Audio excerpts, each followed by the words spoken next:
But you mentioned the DAT, and that's kind of like Yes, the sir. the hot topic, the hot word on the street as it relates to becoming a dentist and going to dental school. So let's talk about that, man, because there's so many ways that you can prepare for it. There's so many different uh tools and ways and support and preparations, everything that's there that can help you prepare for the exam. So let's talk about how you prepare. What worked best for you? What worked best for me was DAT boot camp, and I started my DAT journey um, on book originally. So I purchased the Kaplan book, and then I got the Princeton Review DAT prep. Um, and I think if anything, it showed me that you can't do it by yourself. You shouldn't try and study on your own. You are gonna have to invest, and it's an investment in yourself and in your future. And so I originally started trying to read through the books, and I just wasn't retaining information at the pace I needed to take the DAT on time. So I signed up for DAT boot camp, and that was a really helpful program. They have like infinite practice tests. Then you can set up a study schedule for you. They have teachers and professors that you can interact with that help you teach subjects that you may not have a wealth of knowledge on. You may need, tightening in certain areas. And so they have videos and note cards. And that was a ton of help. That was really the most useful resource for me when I was preparing to take my DAT, was DAT bootcamp. And if I could go back, I would have started sooner, because I didn't end up getting to finish my DAT bootcamp subscription because I had signed up late once I'd found out that reading a book was not going to cut it. Yeah, and it really depends on candidates and applicants knowing what type of student that they are, right? Some Absolutely. some work Absolutely. best just solo, some work best with using their own notes. But at some very important time, you have to realize that it's a test, and there's a way to take the test, and there's a way to delineate the distracting selection of the multiple choice and getting down to those two answers, Yeah. right? Which also puts a focus on those practice tests. So any preparation, and again, I've heard this from many dental students, pre-dental students, those practice tests, whatever program you decide to use, is very key, right? You have to practice using the practice test. Yeah. 100%. You Simulate, can't do it simulate without it. that. Yeah, simulate that environment of the practice. I mean, of the actual exam that you're going to be in. And one of the first steps is that practice test. So shout out to DAT Bootcamp. They are not a sponsor, but hey, DAT Bootcamp, what's up? What's up? That's right. Let's let's get it. Let's get Work it something popping. out. Let's just work something out here. People saying that they liking your stuff here. So DAT. So how long would you say it took you to prepare? What was your time frame of your DAT preparation window? Yeah. So it took me about 3 months.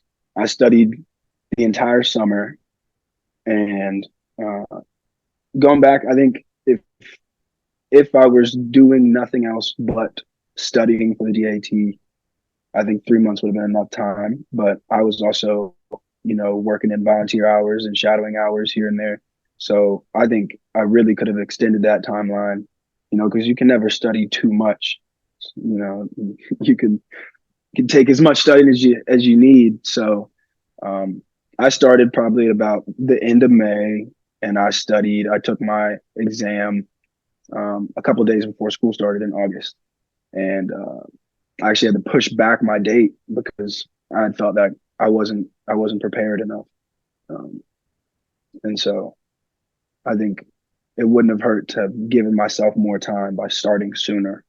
Yeah. Um, studying. You can never start too soon, really. Never can start too soon, especially with those practice tests, right?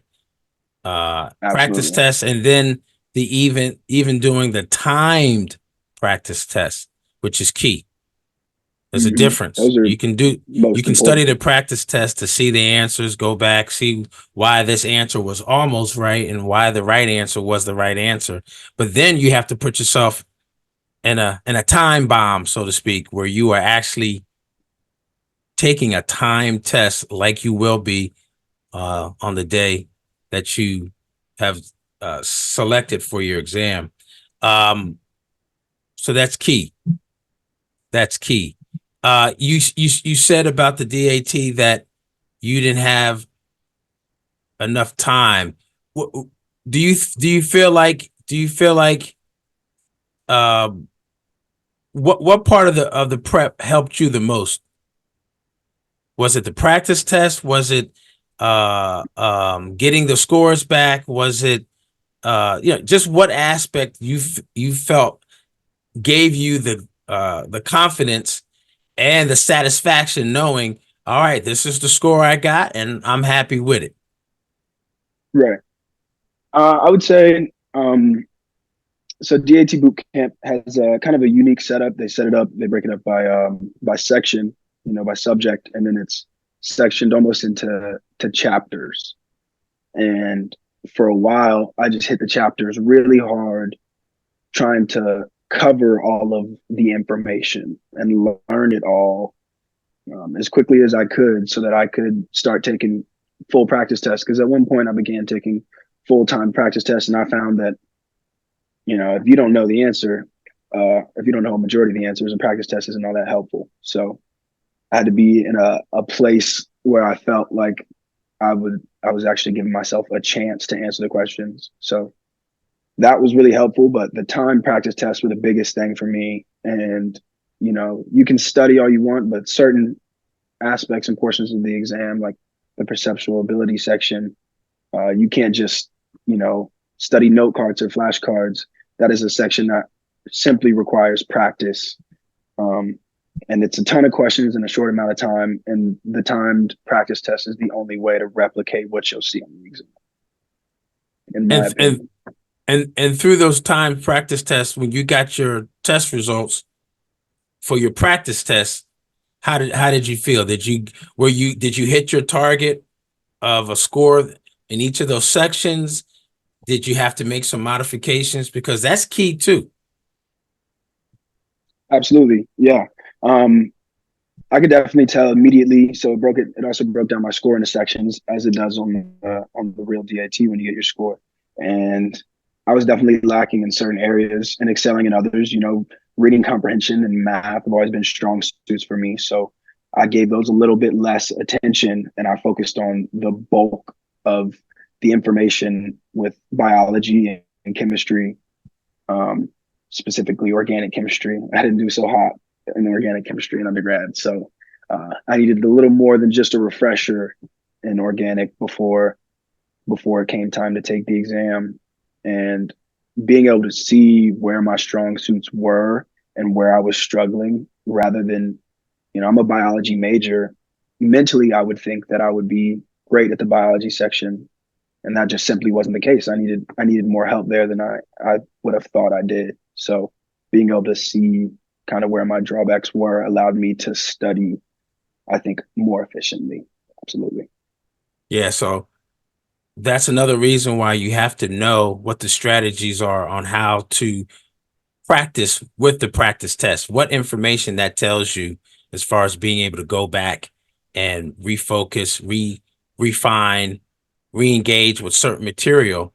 And that's why having those practice tests and utilizing them are so very much important, but also helpful. And we're spending a little bit extra time on a DAT because it's the thing that many people will get their hang-ups on, right? There are people that get into dental school with DAT scores of 25 or 26. I've interviewed a couple students who've gotten 30 in a couple sections, and I've talked to some students who who've gotten 17s or 18s, right? Maybe a little bit on the lower end of the scale. But guess what? They're in dental school. Guess what? They're still in dental school. Guess what? They've graduated. Guess what? They've got a dental license. So, yes, the DAT is important for various reasons, but many schools still have a policy of what we call not global admissions. Oh my God, I forget the name of it right now. Not global admissions.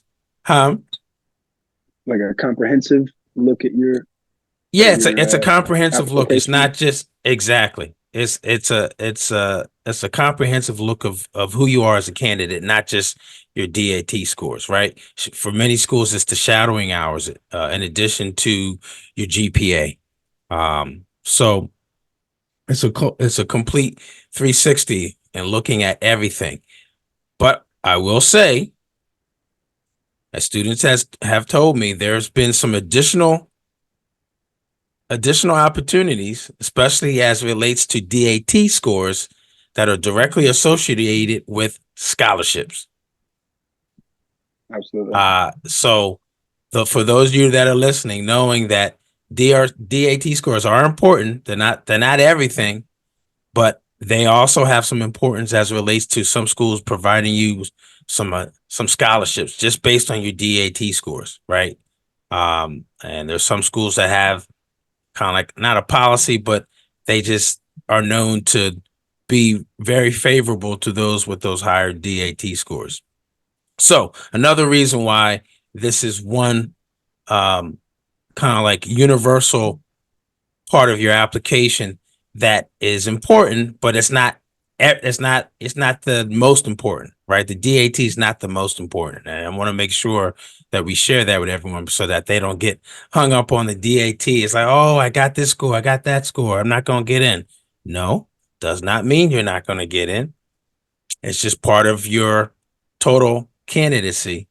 And again, we have it's a comprehensive review, a universal review of your candidacy from scores, GAT, DAT, community service, shadowing hours, letters of recommendation, all of that. Hey, this is Dr. Darwin. Are you looking for some mentorship, some accountability, some help with getting all of this application and getting into dental school and getting into residency and then just your life as a new dentist? Look, I'm having monthly, twice a month, live coaching sessions and office hours so we can talk about all of that. I don't want you to struggle with the application process. I don't want you to struggle with getting ready for interviews. I don't want you to struggle about what list of schools and programs to apply to. We talk about all of that in our group, our monthly group called Dr. Darwin On Demand. Dr. Darwin On Demand. Check it out down below here.